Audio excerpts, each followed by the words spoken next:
Hello and welcome to Let's Talk About Emotions. I'm so excited. Today we're going to talk about feeling stuck. My guest today is Sherry Olander. Hi, Sherry. She Hi. is a DEI trainer and consultant and a lead instructor at Empathy Academy. I'm so excited to have you here because you are one of the deep thinkers, and I'm always so curious to hear what you have to say. Thank you. Yeah, I'm excited to be here, especially about this topic, and I'm excited to see where it will lead. Thank you. Exactly. So today we're talking about feeling stuck. And I'm sure you probably all have an idea of what that means, but we're just going to feel into the emotions. What are the emotions behind feeling stuck, or like a feeling of stuckness? You're like, I can't move forward in my life, or I'm stuck in these emotions. Um, so, Sherry, do you want to? Yeah, I'm just thinking how there's different kinds of being stuck, right? There's the kinds of there's the kind where you feel you're in the same situation over and over again, or you haven't had anything new in your life. Maybe everything kind of you feel like you're in a rut, like things have gotten boring, or you're trying to make change and keep coming up against roadblocks or obstacles, and that could be a whole other um, you know group of reasons for that too. Yeah, absolutely. Yeah, I think you make a good point. There are different kinds of stuckness. So you brought up two interesting ones: the repeat situation, which I think in DEI we would refer to that maybe as being in a ritual, right? Like Mhm. if you're like coming up, you're like, oh, I'm here again. Huh. Yeah. Oh, what am I not seeing? What do I have to learn this time? Hmm. It's like you're coming full circle back around to it, and now things are a little bit different, right? You've Right. managed to process some aspect of the emotions that you've been going through, and now you're facing a different aspect of this. So that would happen for me in with situational depression. I would go through these Hmm. cycles of being really up and then being really down. So like happy, content, productive, blah blah blah, and then whoop, depression, situational depression. Like I don't want to do anything. I don't know what's happening. I can't handle this. And it was every time I would come around, I would come to this a new realization of, oh, I'm the big one for me was I'm using my situational depression as a rest stop. Yeah. So it's stopping me because when I'm not depressed, then I'm trying to catch up. I'm trying to do all the things, be all the things that I wasn't being in this downtime when I was so depressed that I just couldn't bring myself to care. So, sounds that sounds like using depression to set boundaries. I think that's probably common for a lot of people because access to anger is lacking. giving yourself permission to feel or permission to ask for these things that you need, right? Hmm. Giving myself permission to ask for the time that I needed was based in a contract that said that I shouldn't need this time. Right, I shouldn't need right. this rest. Yeah, All comes yeah, from contracts. right. Yeah. Contracts and ideas that don't really work for anybody, yet somehow they're quite prevalent. They're so common. It's like, where did these come from? Who thought this Yeah, was a good idea? capitalism. Patriarchy. Right. Yeah. I'm trying to think of specific situations like where I felt stuck.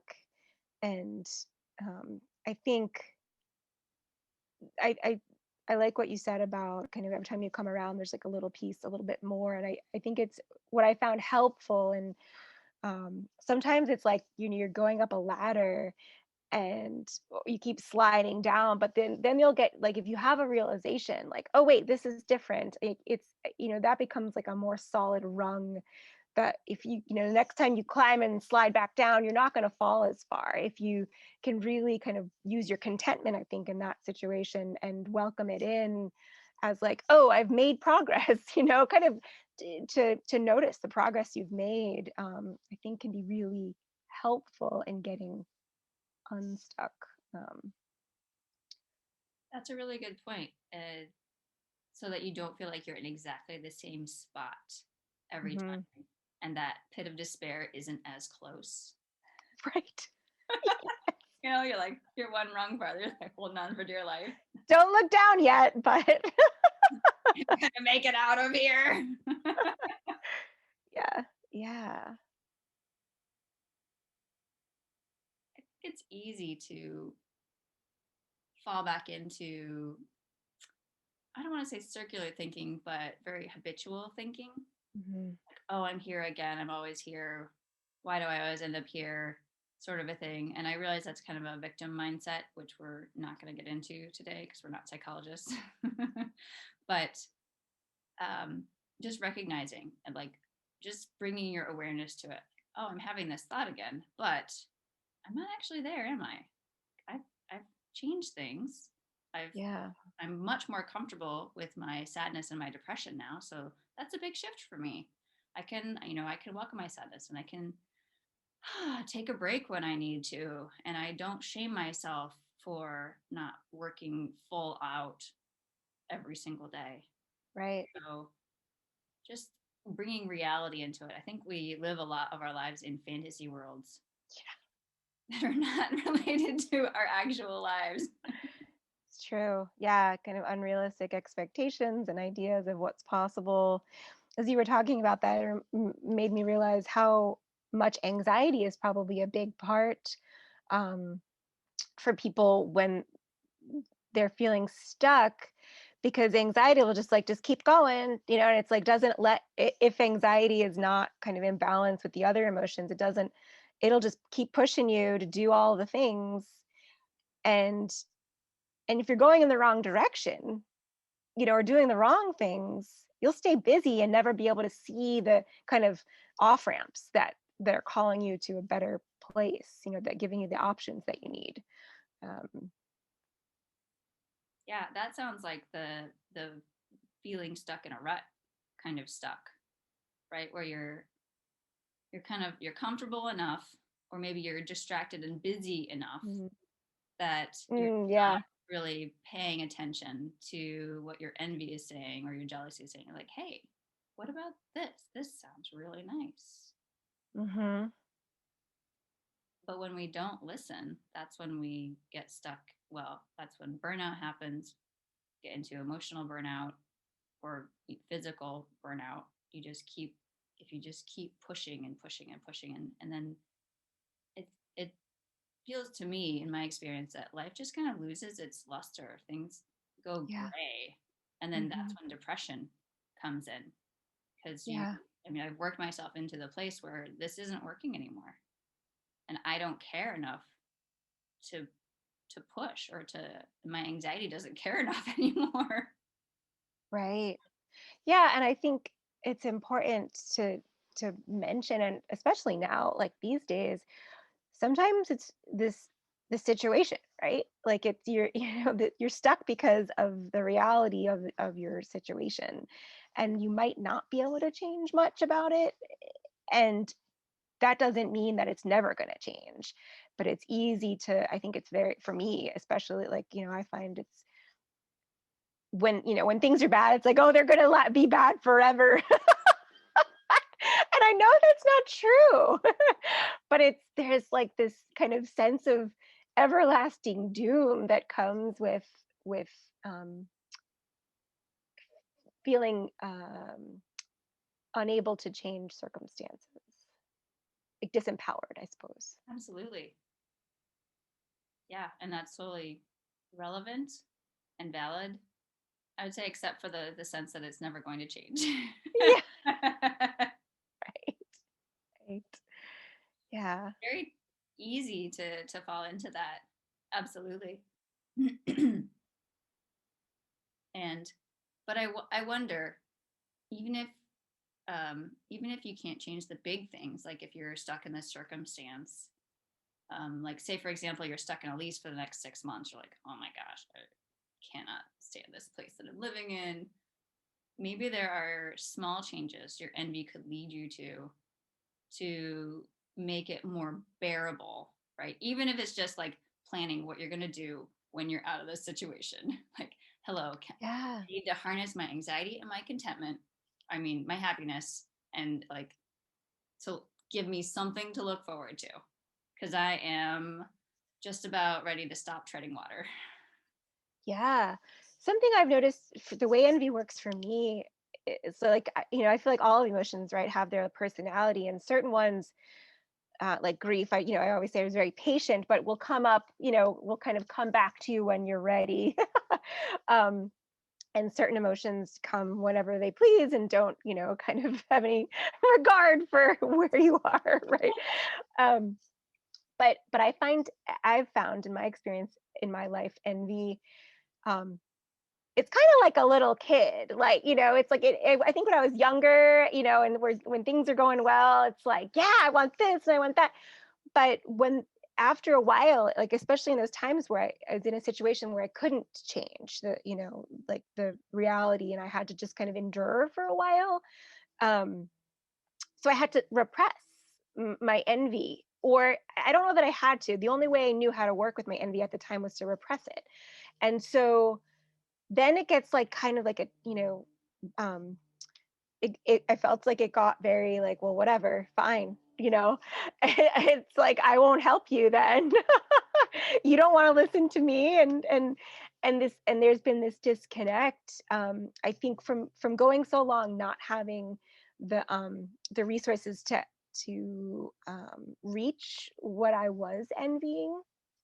And something that happened to me this past or last year, this funny little story actually. I was building a raised bed with my housemates, and I have a drill that was gifted to me by my grandfather years and years ago. And it's a good drill, but it's not super powerful, But it's worked served well enough, right? That phrase, well enough. Um, and my housemate had like a really powerful drill. And I remember having this moment after like using his drill, and kind of realizing how much better it was and how much easier it made things. It was like, wow, like I went so long just kind of accepting what I had to, what I had, because I didn't have resources maybe, or it's like I didn't even think to say, can I make this better?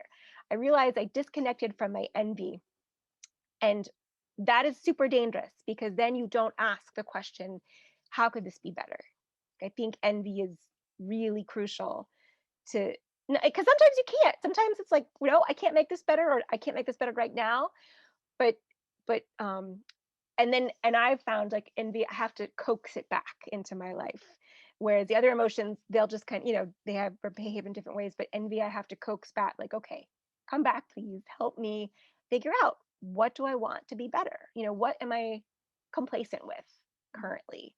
And how can I change it to get to a better place? Does that make sense? Oh yeah. Oh yeah, totally. I mean, it sounds like you're reestablishing your trust relationship with your envy. Your envy's like, are you gonna listen to me? Yeah. Yeah. When you were talking about that, it really made me think about my relation. Well, the opposite. If you only listen to your envy, right, and your envy is always saying like, "Oh, this could be so much better," or "Why don't you live up to your potential?" or "I want all of these things right now," or "Well, that would be nice, but this would be even better," right? Where you're not able to appreciate and enjoy what you have, but you're always looking to the future and looking to what could be, rather than being present, grounded, right, welcoming your sadness and your fear to what is. And so Mhm. that's like the other side of what you were just talking about, right? Like no envy.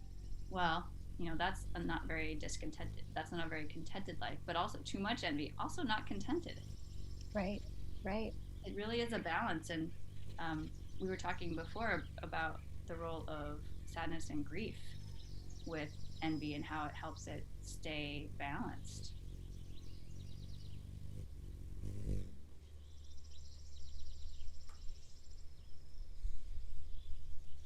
I wonder too, um if some of the happiness emotions come into play, like as you're saying, like content, like I maybe if we repress happiness or contentment, maybe that can also lead to a hyper focus on envy. I don't know. Is that Hmm. Right, because you would never be allowing yourself to really feel content. You'd always be chasing it. You're like, mhm. oh, this will make me happy. Oh, well, when I lose 10 pounds, then I'll be happy. When I, have this thing, when I get a new car, when I have this promotion, then I'll be happy. And it's always like the envy is getting you to do the chase or, do the work to the goal. But Yeah.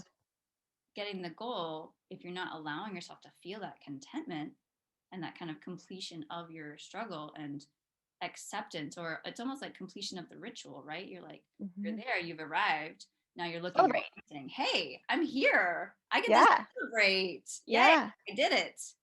But if you never allow yourself to do that, then you don't have that contentment and Right. always looking for something else. Mhm. So yeah, the role of contentment sounds really key in working with envy. Yeah. And also I wonder too, as you were talking, I was thinking about how so many people have this misconception of emotions in general, right? But like happiness in particular, that it's a state that we achieve, and we are happy. It's like an ongoing thing, and I think that can is probably playing into a kind of distorted relationship with envy as well, because if I'm not if my happiness fades, as it does, as is natural, it's not supposed to be a constant state, and I am just kind of feeling neutral, I might think there's something wrong, and need to, like you said, to do that chase again. So I wonder if it's the lack of awareness and understanding around the nature of happiness. Like it's not supposed to be a constant state.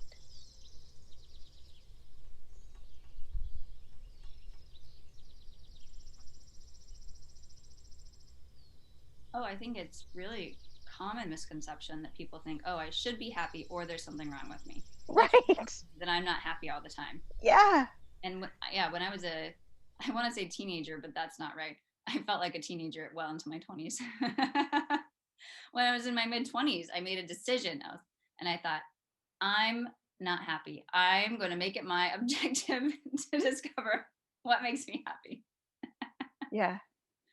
And Yeah. today, I have discovered that it's working with all of my emotions. And the more that I'm able to welcome what I'm feeling and let them flow and listen to them and work with them, I'm not necessarily happy because that's more associated with looking forward to things, right? And Hmm. anticipation, but I'm much more content. My contentment is through the roof compared to, Hmm. Yeah. I Yeah. mean, and I'm more accepting of myself and just of my emotional state as it is. I'm not trying to change how I feel according to some outside scale of what emotionally acceptable happiness. Right. Right.